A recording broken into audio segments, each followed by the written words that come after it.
جب حضرت ابراہیم علیہ السلام کو آگ میں ڈالا جا رہا تھا، ایک بندہ بھی نہیں تھا، خدا را ایک بندہ بھی نہیں تھا جو کہہ رہا ہو کہ ابراہیم کو آگ میں نہ ڈالو۔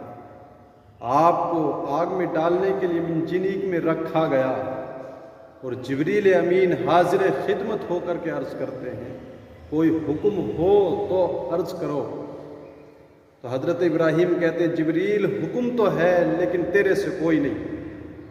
خدا را بندو غور کرو اس بات پر، خدا کے لیے غور کرنا کبھی اس بات پر۔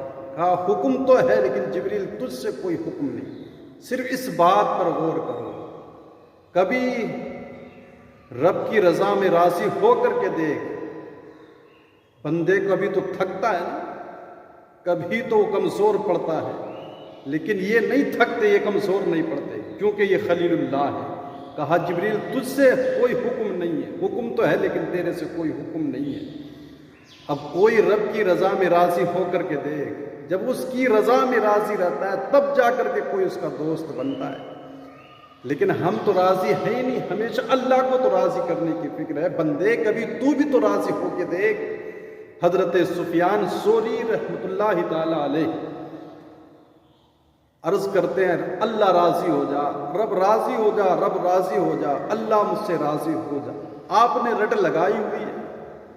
حضرت رابعہ بصری رضی اللہ تعالی عنہا پیچھے پردے میں تھی اور سن رہی تھی جب سلمہ سفیان ثوری کہہ رہے رب راضی ہو جا، رب راضی ہو جا، تو آپ کو جلال آ گیا رابعہ بصری کو اور کہنے لگی سفیان بس کر۔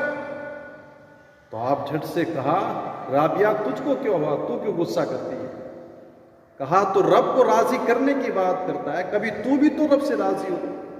تو کہتا ہے فلاں شے بھی دے، فلاں شے بھی چاہیے، وہ جس حال میں رب نے رکھا ہے اس حال میں تو بھی تو راضی ہو کر کے دیکھ۔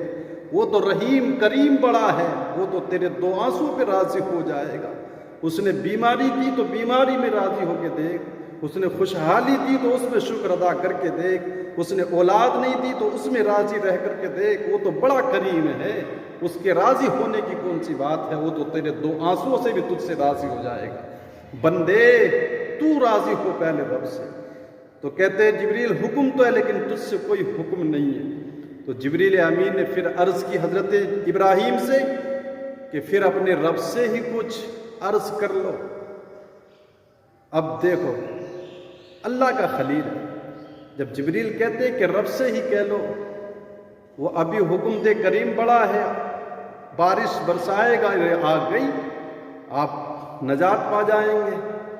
تو اب دیکھو رب کی رضا کا کیسا یقین اور تیقن اور کیسی مثال پیش کی حضرت ابراہیم نے۔ آپ پلٹے تو دیکھ کر کے کہا جبریل رب سے عرض کروں، کیا وہ رب نہیں جانتا ہے کہ اس کا خلیل آگ میں جا رہا ہے؟ کہا پتا تو ہے۔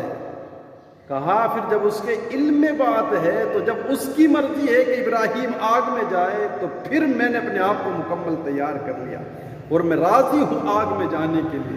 جب اس کی رضا یہ ہے تو پھر میں اس کی رضا میں راضی ہوں، جس حال میں رکھے، اگر وہ چاہتا ہے میں آگ میں جاؤں تو میں مکمل تیار ہوں آگ میں جانے کے لیے۔ تو اس لیے بندے رب کا راضی ہونا کوئی مشکل نہیں ہے۔ ایک اولاد ماں سے ناراض ہو جائے تو ماں کو منا لے، کوئی مشکل نہیں، ماں یوں ہی مان جاتی ہے۔ ماں جو ہے وہ پھر وہ رب تو 70 ماؤں سے زیادہ پیار کرنے والا ہے، اس کو راضی کرنا کون سا مشکل کام ہے؟ وہ تو آ اس کی دہلیز پر، وہ تو صرف 2 آنسوں سے پچھلی تمام خطاؤں کو معاف فرما دیتا ہے۔ کہا جب میرے رب کی رضا یہ ہے کہ میں آگ میں جاؤں تو پھر میں مکمل تیار ہوں آگ میں جانے کے لیے۔ جب اس کی رضا اسی میں ہے تو پھر میری بھی رضا اسی میں ہے۔